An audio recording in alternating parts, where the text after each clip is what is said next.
औज़ुबिल्लाहिमिनश्शैतानिर्रजीम बिस्मिल्लाहिर्रहमानिर्रहीम। मैं राना शकील रहमान प्रोग्राम अवामी मसाइल के साथ। महंगाई तारीख की बुलंदतरीन सतह पर, IMF के साथ मामला तय पा गए। मुआहदा इसी हफ्ते होगा, यानी कि नवंबर में। अक्टूबर में महंगाई की शरह 9.2% रही। गरीब आवाम के साथ नवंबर में क्या होगा, ये अल्लाह सुब्हान ताला ही जानते हैं। इस्लाम में सूद अल्लाह सुब्हान ताला के साथ जंग करना है। इस्लाम में सूद का कारोबार करने की सख्ती से ममानत की गई है। जो मुल्क IMF के मुताबिक चलते हों, क्या वो तरक्की कर सकते हैं? वो मुल्क क़यामत तक तरक्की नहीं कर सकते। ये कुरान पाक का फैसला है।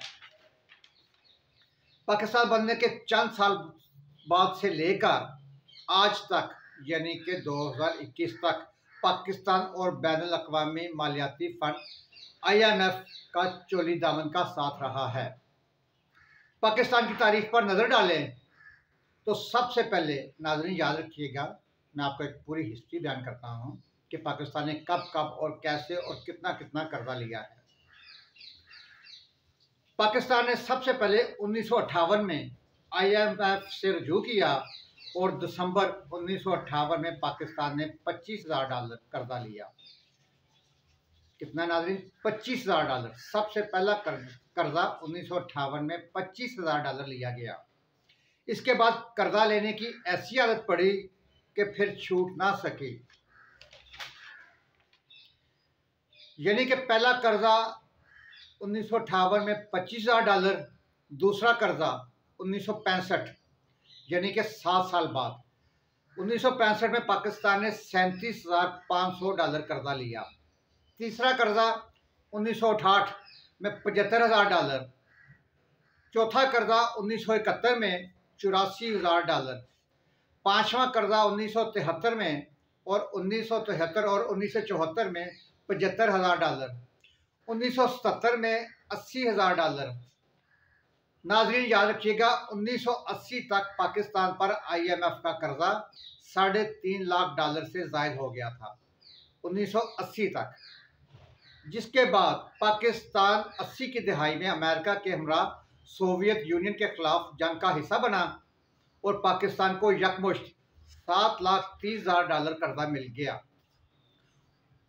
बेनज़ीर भुट्टो का पहला दौरे हुकूमत शुरू हुआ तो कर्जे लेने का सिलसिला ना थम सका और बेनज़ीर भुट्टो के दौरे हुकूमत में पाकिस्तान ने $5.5 लाख का कर्जा लिया, जबकि मोहतरमा के दूसरे दौर में $7 लाख का कर्जा लिया गया। 1997 में नवाज शरीफ का दूसरा दौरे हुकूमत शुरू हुआ तो पाकिस्तान ने $4 लाख का कर्जा लिया। मुशर्रफ दौर का आगाज हुआ तो बात लाखों डॉलर से निकल कर करोड़ों डॉलर तक पहुंच गई। जबकि पीपल्स पार्टी के दूसरे दौरे हुकूमत ने तो रही सही कसर ही निकाल दी। 2008 में रिकॉर्ड $7.6 अरब का कर्जा लिया गया और पाकिस्तान का कुल कर्जा $60 अरब से तजावज़ कर गया। इसके बाद नून लीग का दौरे हुकूमत आया, जिनमें कमोबेश $11 अरब के कर्जे लिए गए। लेकिन नून लीग के दौरे हुकूमत में मुल्क के तरक्याती काम, मोटरवेज, CPEC का मंसूबा, metro bus, Orient train service, ring road और बहुत से मंसूबे बने और आज नवंबर 2021 में पाकिस्तान IMF के दर पर बैठा हुआ है और मज़ीद $6 अरब हासिल करने के लिए इस वक्त हमारी पूरी माशी टीम न्यूयॉर्क में मौजूद है। इन 3 सालों में रिकॉर्ड कर्जा लिया गया है, जो कि पिछली हुकूमतों से बहुत ज़्यादा है। 1993 में नवाज शरीफ हुकूमत का खात्मा हो गया और उसके बाद मोइन कुरैशी को अबूरी वज़ीर-ए-आज़म बनाया गया, जो कि 1981 से लेकर 1991 तक कमोबेश 10 साल तक वर्ल्ड बैंक में सीनियर नायब सदर समेत मुख्तलिफ आला ओहदों पर फाइज रहे। इस अबूरी हुकूमत ने औसाफ के लिए पॉलिसी पेपर तैयार किया, जिसकी तौसीक बेनज़ीर ने दूसरी मरतबा इक़्तिदार में आने के बाद की। फिर 1999 में जब मुशर्रफ ने नवाज शरीफ नवाज शरीफ हुकूमत का तख्ता उल्टा तो मुशर्रफ ने शौकत अजीज को वजीर खजाना मुकर्रर किया, जो कि मुसलसल 3 दिहाइयों से अमेरिका के सिटी बैंक में सदर समेत मुख्तलिफ आला ओहदों पर फायज रहे। ये बात महज इत्तेफाक न थी कि मुशर्रफ ने डॉक्टर इशरत हुसैन को स्टेट बैंक का सदर मुकर्रर किया, जो वेस्ट एशियाई ममालिक में वर्ल्ड बैंक के डायरेक्टर रह चुके थे। बस मुशर्रफ ने भी IMF और वर्ल्ड बैंक की पॉलिसियों को नाफिज करने का बेड़ा उठाया। इसके बाद हफीज शेख के बारे में कौन नहीं जानता कि वो IMF के पेरोल पर काम करते रहे हैं, जिन्होंने पीपल्स पार्टी के दौरे हुकूमत में खासे तीर चलाए थे।